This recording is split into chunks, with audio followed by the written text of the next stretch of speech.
Hello everybody, I'm Evan Irwin and this is your magic show for the week.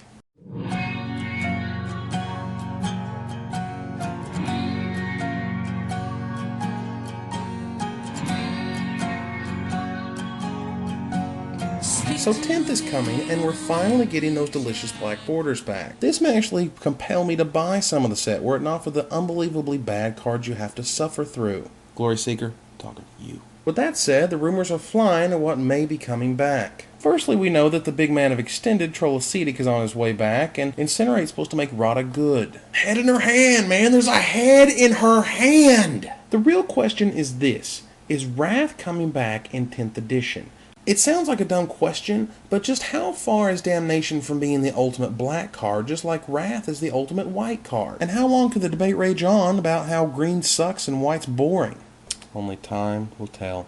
Over at MagicTheGathering.com, Aaron Forsyth asked his readers if they had watched the coverage from Pro Tour Geneva on YouTube. Most didn't. And you know why they didn't watch that coverage? Because you didn't actually show the coverage, did you? You showed the wrap-ups. Jesus, do I really have to tell you this? Hello, McFly! I love Brian David Marshall, and I think Randy Buehler is a brilliant guy. But I want the beef with my potatoes, you know what I'm saying? Give me some of the matches that you guys keep under lock and FTP, and then we'll talk, alright? Here's a challenge, Wizards.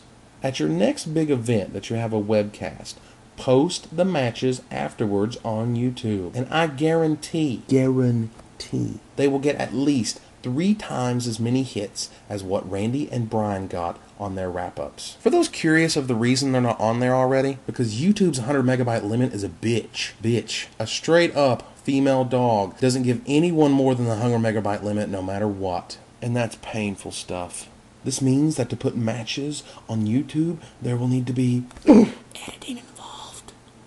Yes, you see, while few would enjoy watching 50 minutes of card flipping while Flores is yammering in the background. Great against Fireman Angels. It's awesome against Golgari Grand Trolls. It's really, really good against Billy just shed a tear. Like, I mean, I can't imagine a better card against Martyr of Sands in Standard. But the thing is, it's like a self-fulfilling prophecy. Extirpates its prey. You can edit most 3-game matches down to about 15 to 18 minutes tops. How do I know this? Because I've done it, and I do it every single time I cover a Star City Games tournament. While I appreciate the live webcast coverage, wouldn't it be spectacular to have Cliff Notes versions of some awesome matches? I mean, it's not like you can't get creative with this type of editing. You have multiple cameras rolling for this event, meaning you can bring out dramatic moments. You can slow down the video at the right time. Bring in the commentary. Give us our Craig Jones Lightning Helix moment, but at the same time, I don't need to waste 45 seconds of my life watching some guy pick up his card, flip-flap it for a little while, flip, his cards, and then pass the turn. The problem right now is that Wizards is not using YouTube enough or well enough. You guys want any more tips on this whole video YouTube thing, just an email away. In the recent press materials for Future Sight, we saw the following advertisement. Now, apparently in the future there are statues, some would call these artifacts, of iconic characters, memorials, if you please. The only one spoiled at this point, and an unconfirmed spoiler, mind you, is the Akroma Memorial as featured in the advertisement. Let's take a look at it. Now take that in, think about it. Let the air of Akroma and all that is legendary and angelic infuse your body. Done yet? Because as with every other rumor mill posting since the beginning of time, you have the 2 camps. It's broken! Nah, that's crap. I hate all you people. Trolls. Others, of course, believe it may be something altogether different. White enchantment, perhaps? That would perhaps make you pay 7 mana to bestow all of Akroma's abilities on a creature? Does Mr. Grizzly have first strike? Does he have trample and haste? Oh yeah. What's up, Mr. Grizzly? What you gonna do with all that trample? All that trample up in your protection from black and red? You gonna first strike it up? Others think it may be equipment. Now, I don't know how you would equip yourself to a statue, but I'll let them figure it out. I, for one, think that this card is your basic good and limited, bad and constructed card, or Gilbic. Yes, Gilbic. Save and set review since 1995. Have you noticed that Chris Romeo is a little upset lately? Not so much mad, more like Disturbed? Why you gotta be so mad, bro? You know I love your stuff, and you know that all your faithful readers love your stuff. What gives?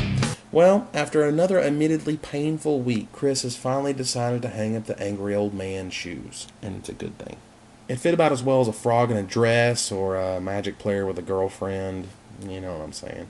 Meanwhile, Jordy Tate blasted our own Rivian Swanson by posting the following forum comment. Flawed Paradigm writes, "My writing isn't about you or me or anyone else, it's about the game, because that's what matters. If I write stuff that ticks off every person on the planet but still manages to improve the game in any noticeable fashion, I will have succeeded." To which Jordy Tate replied, "Oh man, I just noticed this. Are you kidding me? You aren't improving the game. You're some guy who has no better view of the strengths and weaknesses of a color than any other random. Your conversations with me about blue and green have made it clear that you are the last possible person I would ever want evaluating color strengths in any set release of any TCG. You have no idea what you're talking about. Please stop writing articles about these non-issues." Turns out he has quite the hatred for the Great Designer Search, as it empowers we mere geeks to think about the current direction the game is headed in. Before you know it, those little bastards may actually learn something about game design and development. Holy crap! Yes, Magic fans, your favorite online client finally received the expansion we've been busting packs of for over a month now. Congratulations to the Magic Online team. You guys did it! Late! Dear Watsy, I love you guys. Can you just find some programmers who will sign some non-disclosure agreements? It says here that I have to keep the cards off of the rumor mill sites. I'm sorry, I'm not the coder for you. What do you mean we can't share the cards with our play group? This is stupid. Screw this job. It's not that they aren't out there, and it may actually be a question of money. How much money do you think they would make or lose if they move the online release schedule closer to the paper schedule? Is this really a purely economic decision? I once read that they have to delay the releases for the programmers to get time to code in the set, beta test it, and so on. Were they to give the programmers cards early enough to make a difference, why, they could be spoiled online. All I can say is you obviously already have non-disclosure agreements with virtually everyone you work with in regards to your intellectual property. So why not your own staff? Doesn't this sound silly? Why aren't we beta testing the set on the weekend of the paper pre-release? Those poor Magic players overseas need some love, guys. Let's see if we can fix this. A few things before I go. First up, congrats to Raphael Levy. Well done, man. Extremely good work. Gaia's might actually got there this weekend. Oh yeah. That joke was awesome. And it couldn't have happened to a better player. He's good, he's been good, and he'll stay good. Excellent work, man. Second, did anyone else notice that there was a total of 5 cards from Planar Chaos in the Grand Prix Top 8 this past weekend? And that 4 of those were Porphyry nodes in the Blue-White Tron player's sideboard? What does this mean? Well, it means Extirpate's Orson Welles on the radio, am I right? Oh no, wait. It means that players were too afraid to bring something new and interesting to such a huge event, right? Perhaps it means that Extirpate is a better standard card than extended card.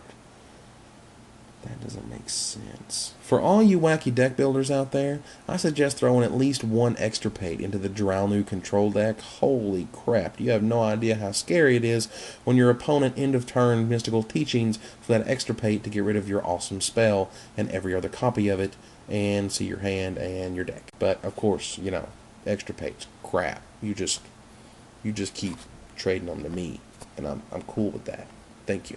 And finally, a moment of silence for the Tate.